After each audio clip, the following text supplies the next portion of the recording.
কেন একটা মুসলিম নারী 31st নাইট অনুষ্ঠান পালন করার জন্য রাত্রিবেলা ঘর থেকে বের হয়ে যাবে?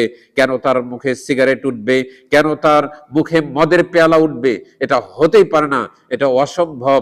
আসসালামু আলাইকুম ওয়া রাহমাতুল্লাহি ওয়া বারাকাতুহু। ইন্নাল হামদুলিল্লাহ নাহমাদুহু ওয়া নুসাল্লি আলা রাসূলিহিল কারীম, আম্মা বা'দ। প্রশংসা আল্লাহর জন্য, শান্তি অবতীর্ণ হোক জনাবে মুহাম্মাদুর রাসূলুল্লাহ সাল্লাল্লাহু আলাইহি ওয়াসাল্লামের প্রতি।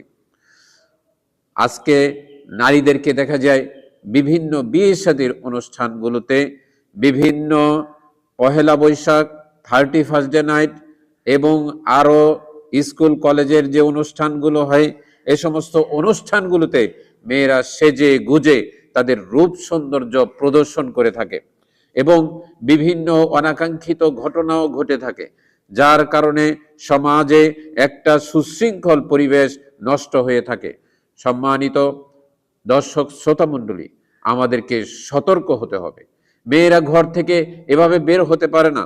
মেয়েরা কোন কোন কাজে ঘর থেকে বের হতে পারে তা আমাদেরকে জানতে হবে। মেয়েরা ঘর থেকে বের হতে পারে শিক্ষার জন্যে, বের হতে পারে চিকিৎসার জন্যে, বের হতে পারে বৈধ যে কোনো কাজে, বৈধ পন্থায় এবং পর্দার সাথে, তার নিরাপত্তার সাথে সে সেখানে যেতে হবে।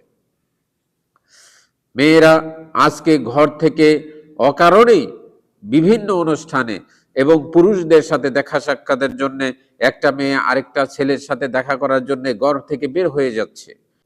একটা মুসলিমের মেয়ে সে ঘর থেকে একটা পুরুষের সাথে দেখা করার জন্য বের হয়ে যাচ্ছে। সে 31st ডে নাইট অনুষ্ঠান পালন করার জন্য ঘর থেকে রাত্রে বের হয়ে যাচ্ছে। তার পিতামাতা কি করে? তার পিতামাতা কি মুসলিম নয়? তাহলে সমাজে কেন এই অবস্থা চলতেই থাকবে? আমাদেরকে সচেতন অবশ্যই হতে হবে। আল্লাহ সুবহানাহু ওয়া তাআলা নারীদেরকে তাদের সৌন্দর্য প্রদর্শনের জন্য নিষেধ করেছেন। কোরআনুল কারীমের সূরাতুল আহজাবের 33 নম্বর সূরা 33 নম্বর আয়াতে আল্লাহ সুবহানাহু ওয়া তাআলা বলছেন, ওয়াকারনা ফি বুয়ুতিকুন্না ওয়ালা তাবাররাজনা তাবাররুজাল জাহিলিয়াতিল উলা। ওয়াকারনা ফি বুয়ুতিকুন্না, তোমরা ঘরেই অবস্থান করো, জাহিলি যুগের নারীদের মতো তোমরা নিজেদেরকে প্রদর্শনের জন্য ঘর থেকে বের হইও না। ইসলাম নিষেধ করেছে মেয়েদেরকে সৌন্দর্য প্রদর্শনের জন্য ঘর থেকে বের হতে, কিন্তু আজকের মুসলিম নারীরা তারা নিজের স্বাধীনতা মতো চলছে। তারা আল্লাহ সুবহানাহু ওয়া তাআলাকে ভয় করে না। আল্লাহ সুবহানাহু ওয়া তাআলাকে ভয় করতে হবে। কেন 31st ডে নাইট অনুষ্ঠানে আপনি যাবেন? কেন পার্টিতে যোগ দিবেন?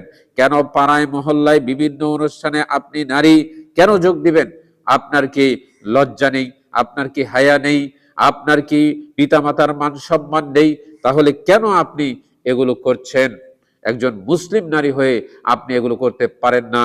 আপনি যখন ঘর থেকে বের হবেন, আপনাকে পর্দার সাথে বের হতে হবে। কেন একটা মুসলিম নারী 31st নাইট অনুষ্ঠান পালন করার জন্য রাত্রিবেলা ঘর থেকে বের হয়ে যাবে? কেন তার মুখে সিগারেট উঠবে?